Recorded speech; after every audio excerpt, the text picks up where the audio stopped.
Praise the Lord. Praise the Lord again. Welcome to our evening program brought to you by Bishop Florence Benge on Exposition, the Book of Revelation. Today we are handling chapter 17. This broadcast streaming live from Nairobi, Kenya. You are most welcome. I welcome each and every one of you. You are very special. You are very special. I don't take you for granted. Thank you so much for your comments. They keep me encouraging. They make me know that actually you are following, that the Lord is ministering to each one of you. So continue tuning in from within and outside the country. Whichever part of the world you are, may God bless you as we go through this book of Revelation, chapter 17. I pray that you don't miss. Those of you who have been following, kindly make sure that even when you miss it online, make sure that you get time to tune in offline. To watch, to follow it offline, so that you don't skip. Because once you skip one video, you find that it's a little bit difficult to connect. May God richly bless you. So I'd like us to pray. Continue tuning in and continue inviting friends. Also do share. Very important. Let us pray. Heavenly Father, King of glory, I'm so thankful, my Father, for my viewers. Thank you, Lord, my Father, that God will anoint my lips, so that, God, I may give out your word the way it is, oh God. Lord, open the eyes of the understanding, that you will understand the scriptures, oh my Father. And that, God, my Father, you will be able to interpret to each one of them. Let the Holy Spirit help, oh God. Where I'm not able, Lord, my Father, do it, oh God. Let there not be confusion, but God, enlighten their hearts and their minds of understanding, that the word may flow freely, oh God of glory. Even as they share with the friends, my God, even the pastors who are sharing with their congregation, Lord, my Father, do bless them, oh God. I pray for myself that, God, I'll speak the way you want me to speak. Lord, my Father, let the word flow freely. Give us open heavens, oh God. As you minister to the saints, also remember me, Lord.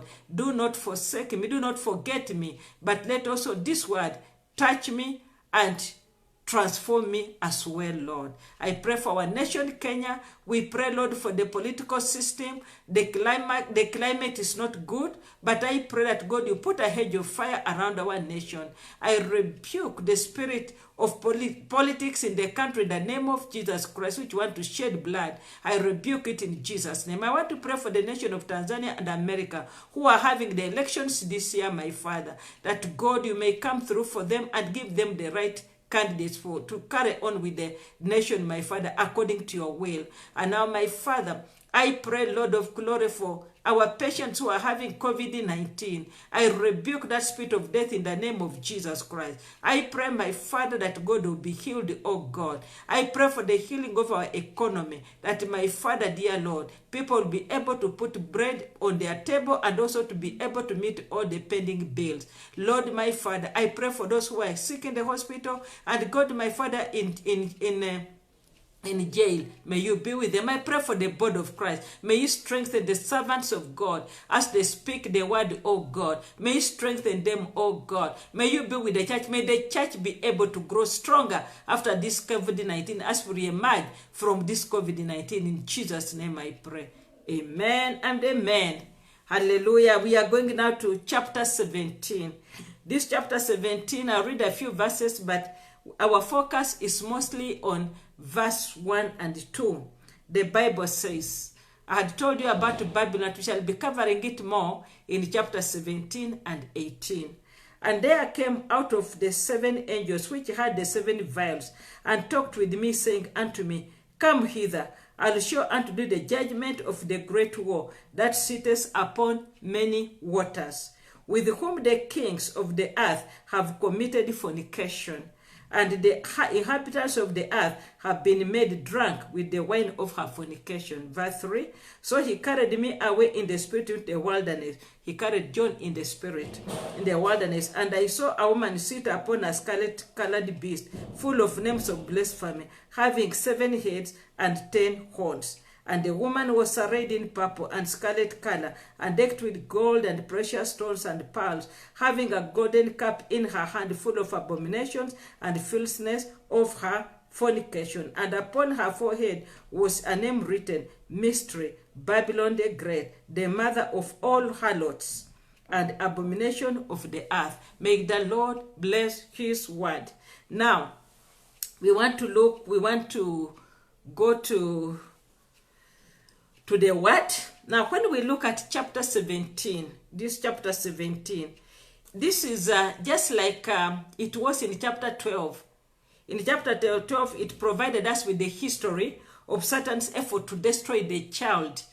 That was the woman who was close with the son and the male child. So Satan, to give us the history of that, Satan would really wanted to destroy that child and the true church, that is God's people, including the God's people, the true church. He was really bent on destroying it in chapter 12. And unlike now in this one, chapter 12 is totally different, because in that one, the devil tried as much as he can to destroy the child and God's people, that is the true church. Now, in Revelation chapter 17, though it talks about the great harlot, our topic is Babylon, the great harlot. Though it talks about a harlot, when you talk about harlot, means prostitution, it means a woman. But now here in Revelation 17, it documents the work of a powerful, false religious system. A powerful, false religious system that has long deceived and ruled over numerous nations and people for ages. A powerful religious system, that is now chapter 17. Yeah, that has ruled over long and ruled over many nations and people for a very long time. So when we are talking about Babylon, the great harlot, we are talking about the false religious system. And now finally, in chapter 17 and 18, I told you earlier on that we are going to deal with it will be more covered, Babylon will be more covered in chapter 17 and 18. We are seeing John details the judgment of God on the worldwide religious system. John now makes it very plain in details, because in chapter 16, verse 17 to 21, he just passed that. He says, Babylon has fallen. But now here, John gives details of the judgment of God on the worldwide religious system of the Antichrist. The Antichrist, we saw him in chapter 13. That is Babylon, the harlot. The Antichrist, that is Babylon, the harlot. And his worldwide commercial system, Babylon the Great. So we are talking about Babylon the harlot and Babylon the Great. When you talk about the harlot, that is a false religious system. When you talk of a harlot, a false religious system. And when you talk about Babylon the Great, it's the worldwide commercial system. So all these things, they bring, when we see it, it brings everything together. It brings the new world together. Now let us look at this Babylon as we talk about the Antichrist. In chapter 13, the Bible says, verse 12, the Bible says, and he exercised all the power of the first beast. This is now the false prophet. The false prophet, this great harlot. And he exercised all the power of the first beast before him, and caused the earth and them which dwell therein to worship the first beast, whose deadly wound was healed. So when we are talking about harlot, prostitution, it is a false religion, false religious system. So he causes that, everybody to do that. And then he says, verse 15, and he had the power to give life unto the image of the beast. This is the false prophet. He had power to give the image, to give life unto the image of the beast, that the image of the beast should both speak, and cause that as many as would not worship the image of the beast should be killed. So when we are looking at this post-religious system, it had the power. That is why they say Babylon, the great harlot. Because, like what is this man, Karl Marx said, religion is the opium of the people. It had power. She had power. And then the Bible says in verse 17, and now when we look at the commercial part of it, the worldwide commercial system, the Bible says, and that no man might buy or sell, save he that had the mark or the name of the beast or the number of the beast. So Babylon controlled these two systems. Now let us go now to verse 1. Now when we look at verse 1, the Bible says, chapter 17, verse 1, the Bible says, and there came one of the 7 angels, which had 7 vials. Hallelujah. Which had 7 vials. So again, Apostle John narrates what he sees. Remember, Apostle John is on the island of Patmos, but God has opened his eyes. Sometimes he says, I was carried out into the spirit, into heaven. Sometimes he just saw the vision. So now in this particular one, the Bible says, so Apostle narrates what he saw, and then one of the 7 angels, which had 7 vials, that is verse 1, and there came one of the 7 angels which had 7 vials and talked with me. These are the 7 angels which had which are pouring out the boils. That is in chapter 16. And it's most likely that this was the last angel. Most likely. Not very sure, but it was, according to the Bible, it was one of those angels. And now here we are not seeing the temple inside. We are not seeing. But the angel has come out to tell us. And he talked with John saying, come unto me. He saying to him, come hither. Saying unto me, come hither. I will show unto thee the judgment of the great war that sitteth upon many waters. So what is happening here? The angel offers to show John the judgment of Babylon. So when we look at this theme occupies, as I've told you, it occupies the whole of chapter 17 and 18. Now what is he doing? He's carrying him to the wilderness to show him the judgment of the great war. That is one the false religious system, that is Babylon. So these chapters extended when we look at these chapters, it's an extension of the 7th bowl. That is now it is coming over in the 7th bowl, where judgment of Babylon was first mentioned in chapter 16 verse 19. It's an extension. Chapter 16 verse 19, the Bible says, and the great city was divided into 3 parts. This was Babylon. And the cities of the nations fell, because remember, she's going to sit on the kings of the city. They are going to, of the kings of the earth. They are going to be drunk with her fornication. So the great city was divided into 3 parts, and the cities of the nations fell. And great Babylon came in remembrance before God to give unto her the cup of the wine of the fierceness of his wrath. God had said, enough is enough, because she had deceived so many people. Now, in the time of tribulation, it had become one world religion. How does it work? During this time of Corona, if you remember, when the nations shut down every commercial enterprise, and then they shut down all religious places of worship. Not religious, all places of worship. It didn't matter whether you were Buddhist, whether it was a shrine, whether it was a temple, it was a church, it was a mosque. All of them were called places of worship. So you can see it is very easy to have one world religion with the right systems in place. So when we are looking at this now, it also expands on the reference to this city. This city in chapter, we are talking about that Babylon.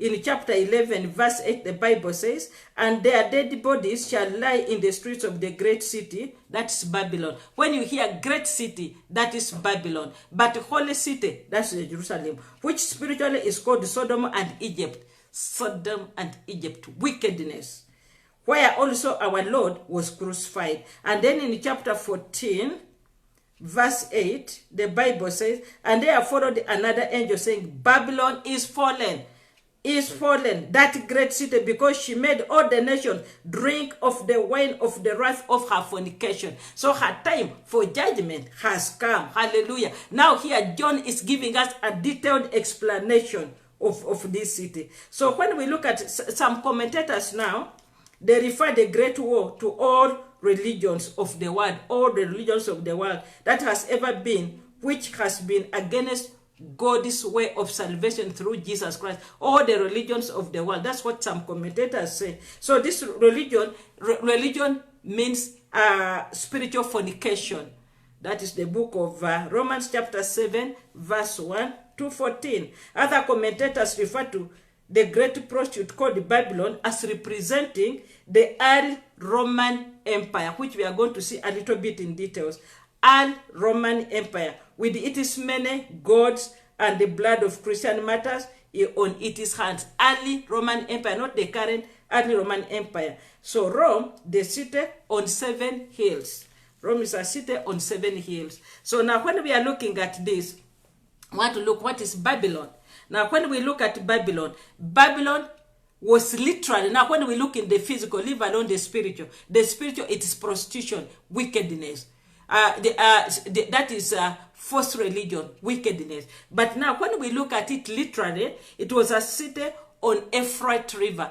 Euphrates River, we did it on chapter 16, verse 12 to 16. We did it with that Euphrates River. When the angel was pouring the bowl on river Euphrates, and then all the waters dried up, so that it gave time, it gave now a way for the kings of the east to prepare for the battle of Armageddon. So literally, it was on the river Euphrates. And then also in Genesis chapter 11, verse 1 to 10, it shows that right after the floods, Babylon was the seat of civilization that expressed an organized rebellion against God. That is the city of Babel.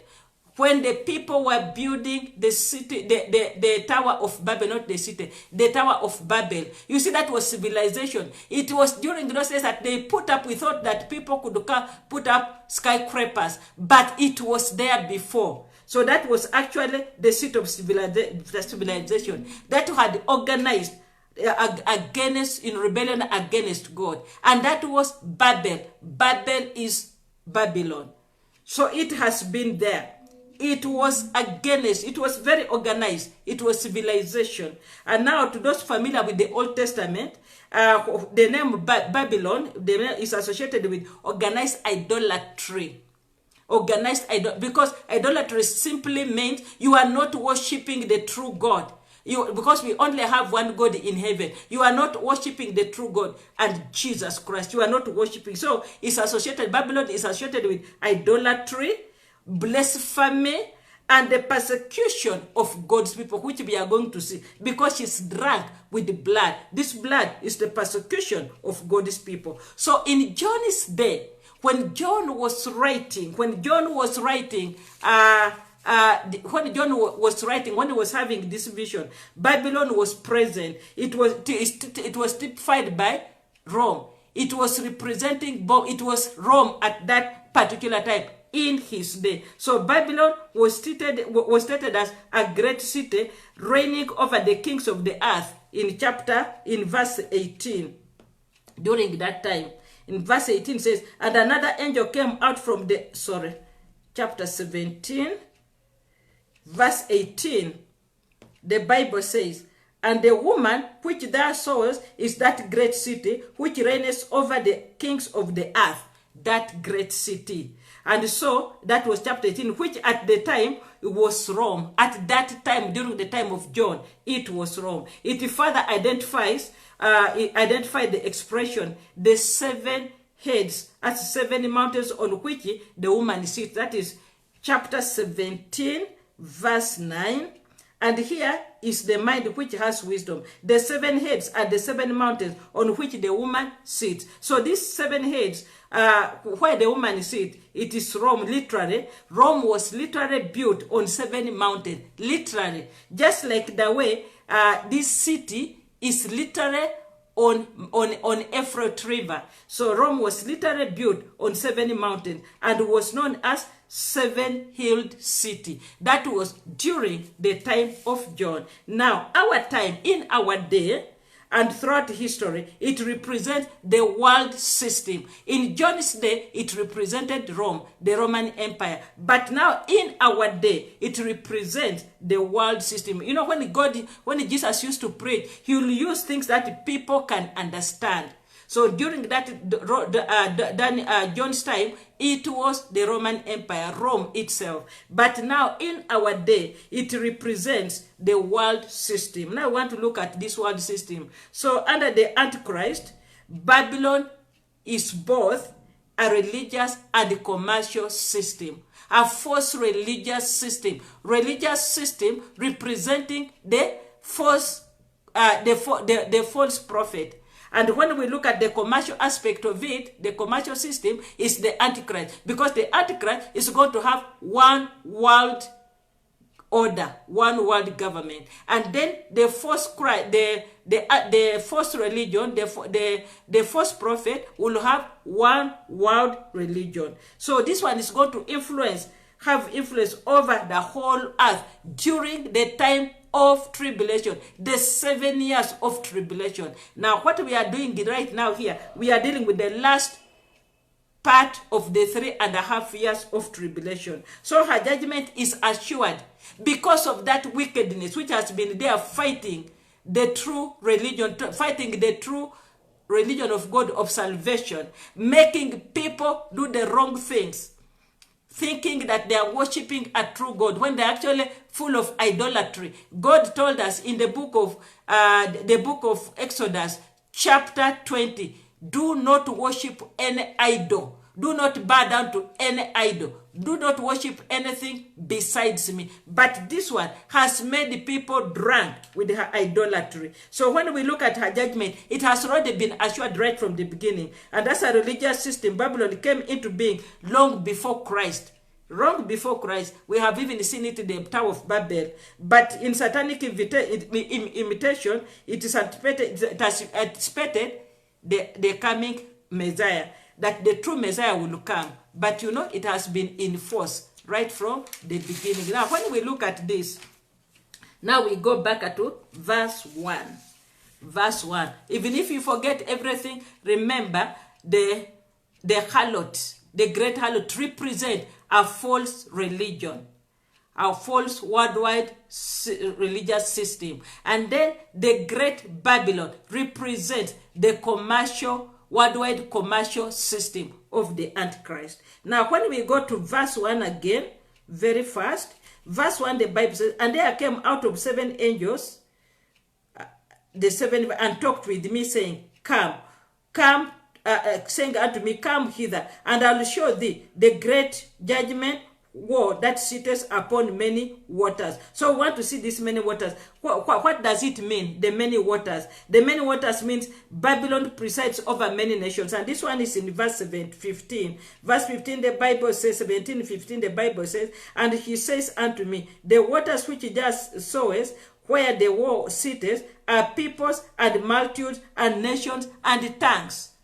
I repeat, and he says unto me, the waters which you have seen, where the war sitteth, this false prophet, this false religion, where she sitteth, are the peoples and multitudes and nations and tongues. So she has a universal international character because she's able to control. This is one world religion. Now, when we look at this unification of the false idolatrous religion, you know, it shows that this is an apostate church. You know, apostate church means you have drawn away from God. You are worshiping something which is different from God. So this woman, the great prostitute, the great harlot, the great war that we talk about, Babylon, the great war, she pictures a false religion that will dominate the world in the tribulation time. She pictures a false religion. That is why she's seated there. Everybody is worshiping her, but not worshiping Christ. You must be born again. And you must have Jesus Christ as Lord and Savior. Not Jesus, but Jesus Christ as your Lord and Savior. You can be in the church, but you are not a believer. You can be in the church, but you are just in a religion. And you are not there to defend your religion. You are there to preach Christ, the risen Christ, the Son of the living God. So this woman pictures a false religion. And the false religion is all over. The false religion is all over. You think you are going to heaven. Somebody, in fact, many times when I'm witnessing, I said, are you born again? Do you want to receive Christ? It says it doesn't matter. All religions lead to heaven. That's what I'm told. All religions lead to heaven, which is a lie, because this woman has made the people not to understand the true religion. So now, when we are talking about this woman, as I told you before, she's not the godly woman mentioned in chapter 12. Who was that woman who was close with the Son? She's not that one. That one whom the devil was fighting. The devil was fighting Christ and the people of God. That is the true church. So this one is totally different. This one is talking about the apostate church, the foreign church, the false religion, the false worldwide religious system. So they are totally different. Now when we go to verse 2, Babylon, verse 2a, the Babylon with whom the kings of the earth committed adultery, it takes us to chapter 14. Chapter 14, verse 8, the Bible says, and there followed another angel saying, Babylon is fallen, that great city. That religion that we are following, let me tell you, I always, when I'm burying, I tell people, the religion will take you up to the grave. Because at the grave we come and bury you. But beyond the grave, it is you and your maker.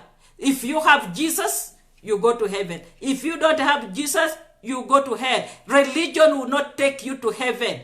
Religion will not save you. It is only Jesus Christ, through the name of Jesus Christ. So now she has fallen, that great city, because she made all nations drink of the wine of the wrath of her fornication, which we are going to see tomorrow. So when we look here at 18:3, chapter 18, verse 3, she has made all the earth drunk and is herself drunk with the blood of the saints.